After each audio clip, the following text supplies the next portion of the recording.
The equation kx squared minus 2x minus 7 equals 0 has two real roots. What can you deduce about the value of the constant k? Now the hint here, as soon as it starts talking about how many roots a quadratic has, we're thinking about the discriminant. Two real roots means that the discriminant is greater than 0.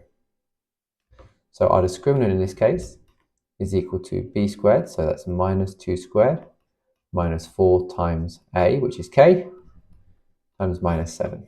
And we know that is greater than 0. That gives us 4 plus 28k is bigger than 0. And now we solve this inequality. 28k is bigger than negative 4, which means k is bigger than negative 4 over 28. Or simplifying that down, k is bigger than minus 1/7.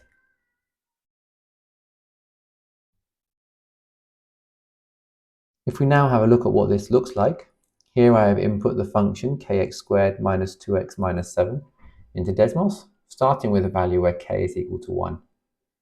Now we can see what happens as we move the slider for different values of k.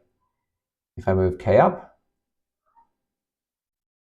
then our quadratic gets thinner and thinner and thinner. If I move k down, we can see that it starts to get wider. And at some point, when we get to 0, it becomes a straight line because it's not a quadratic anymore.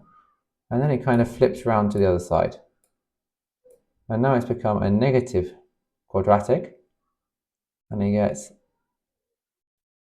narrower and narrower. And we can see around about this point here, it's getting very close to only having one root.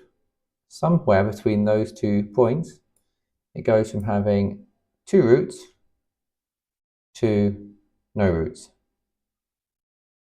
And what we can do is, if we were to put in here the value that we calculated, which was negative 1/7,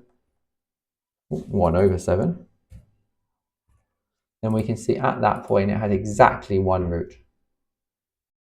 But if we change k any smaller than that, it will have no roots. Any bigger than that, it will have 2 roots. So we can visually see here what happens when we change those values of k.